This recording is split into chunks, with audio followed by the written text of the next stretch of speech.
Good morning. હું શ્રી ભારતસર પ્રાથમિક કન્યા શાળા ભુજ કચ્છમાંથી આવી છું. મારું નામ છે સીજુ હેન્સી. આ છે હાઇડ્રોપોનિક્સ.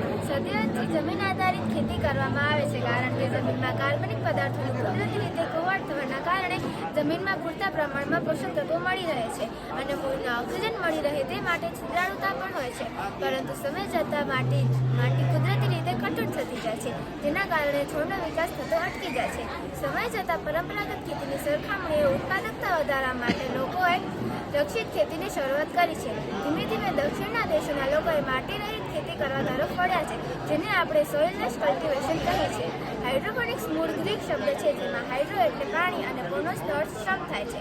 આ આધુનિક ખેત પદ્ધતિમાં નિષ્ક્રિય માધ્યમોનો ઉપયોગ કરવામાં આવે છે, જેમ કે નાળિયેરના રેશા, પથ્થર, કાંકરા, મોસ વગેરે.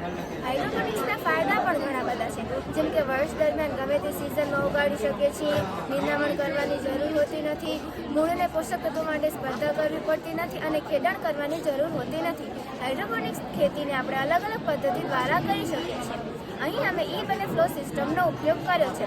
આ પદ્ધતિમાં પાઇપ અથવા મોટર દ્વારા નીચેની ટ્રેમાંથી પ્રવાહી ખાતરને છોડવામાં આવે છે અને વધારાના પ્રવાહી ખાતરને ફરીથી એકઠું કરવામાં આવે છે. હાઇડ્રોપોનિક્સ ખેતીમાં નિષ્ક્રિય માધ્યમોનો ઉપયોગ કરવામાં આવે છે, કારણ કે તેઓ છોડમાં હવાની અવરજવર વધારે છે, ભેજ જાળવી રાખે છે અને રોગો તથા જીવાતનો જોખમ પણ અટકાવી નાખે છે.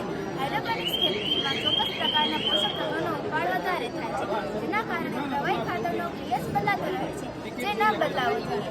આ માટે આપણે ચિલેટિંગ એજન્ટનો ઉપયોગ કરી શકીએ છીએ.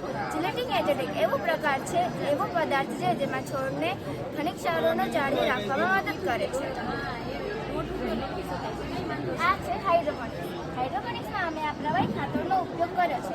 અહીં પહેલે મોટર જોડવાની હોય અને પછી આ મોટર દ્વારા પ્રવાહી ખાતર આ પાઇપમાંથી પોષક તત્વોથી ભરપૂર પાણી અહીંયા આવશે. આ પાઇપથી અહીંયા આવશે, ધીમે ધીમે આ પાઇપમાં આવશે. પછી વધારાનું પોષક તત્વ પ્રવાહી ફરીથી અહીંયા આવી જશે અને આ વાળું ફરીથી આ પાઇપને મળશે. એવી રીતે પ્રવાહી ખનિજ ક્ષારોથી ભરપૂર પ્રવાહીનો અછત પણ થાય છે અને તેનો ઉપયોગ પણ ફરીથી થઈ જાય છે. Good morning. મારું નામ મેરિયા છે. આ છે હાઇડ્રોપોનિક્સ. આ છે એરોપોનિક્સ. હાઇડ્રોપોનિક્સ ગાર્ડનની સૌથી આધુનિક પદ્ધતિ એટલે કે એરોપોનિક્સ. આ પદ્ધતિમાં છોડને ચોક્કસ પ્રકારના આધારથી ટેકો આપવામાં આવે છે અને તેના મૂળને સીધા નીચેના ભાગથી એક ચેમ્બર જેવા પાત્રમાં હવામાં લટકતા રાખવામાં આવે છે. તે ચેમ્બરના તળિયા પર પોષક તત્વયુક્ત પ્રવાહી ખાતર રહેલું હોય છે, જેને પંપ દ્વારા જોડી દેવામાં આવે છે. છોડની જરૂરિયાત મુજબ તે દ્રાવણનો છંટકાવ કરવામાં આવે છે. નાના નાના પાણીના બિંદુ સ્વરૂપે તે દ્રાવણનો છંટકાવ છોડના મૂળ પર થાય છે. આ પ્રકારની પદ્ધતિમાં બે છંટકાવ વચ્ચેનો અંતર છોડની જરૂરિયાત પ્રમાણે ગોઠવવામાં આવે છે. આ પદ્ધતિમાં છોડના મૂળને ઓક્સિજન પૂરતા પ્રમાણમાં મળી રહે છે, જેનો સીધો ફાયદો આપણે ઉત્પાદનમાં જોઈ શકીએ છીએ. પાલક, મેથી, તુલસી જેવી પાનવાળી વનસ્પતિઓ અને ઔષધીય વનસ્પતિઓ માટે ઉપયોગી છે. અહીં આપણને એક મોટર જોડવાની રહે છે.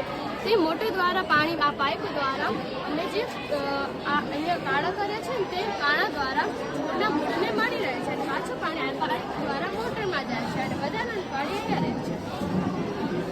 આ છે એક્વાપોનિક્સ. આ એક આધુનિક અને પર્યાવરણ અનુકૂળ કૃષિ પદ્ધતિ છે, જે માછલી પાલન અને માટીનો એક છોડની ખેતીને એક સાથે જોડે છે. આમાં માછલીનું મળ એટલે તમારા એમોનિયા છોડ માટે પોષક તત્વ બની રહે છે. આમ છોડ એ પાણીને માછલીના મળથી સાફ કરે છે. આ બંધ લૂપ સિસ્ટમ છે, જે પાણી અને સંસાધનોને રિસાયકલ કરી રહે છે.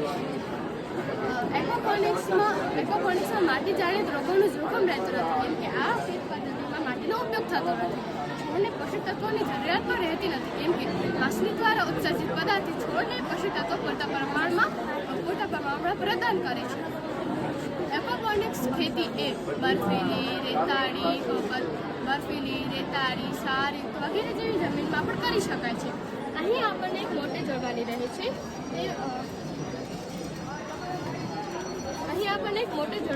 છે. તે મોટર દ્વારા પાણી પાઇપમાંથી ડોલમાં જાય છે અને ડોલમાંથી તે પાણી પોષક તત્વયુક્ત પાણી છોડને મળી જાય છે. છોડમાંથી પાછું પાણી માછલીને મળી રહે છે.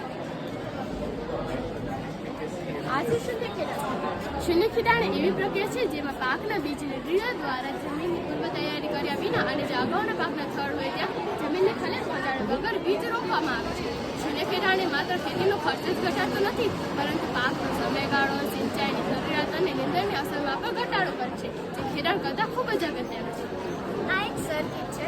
જ્યારે માટી સૂકી હોય છે ત્યારે આના દ્વારા બઝર વાગે છે અને બઝર વાગતા જ આ મોટર દ્વારા છોડને આ પાઇપ દ્વારા પાણી મળે છે અને જ્યારે માટી ભેજયુક્ત થઈ જાય છે ત્યારે આ બઝર બંધ થઈ જાય છે અને મોટર દ્વારા જે પાણી અપાતું હતું તે પણ બંધ થઈ જાય છે. આના કારણે છોડને પૂરતા પ્રમાણમાં પાણી પણ મળી રહે છે અને પાણીનો બચત પણ થાય છે અને ખેડૂતનો શ્રમ પણ બચે છે. હમણાં માટી ભેજયુક્ત છે એટલે બઝર નહીં વાગે, પરંતુ જ્યારે માટી સૂકી હશે ત્યારે આના દ્વારા બઝર વાગશે અને આ પાઇપ દ્વારા પાણી છોડને મળી રહેશે.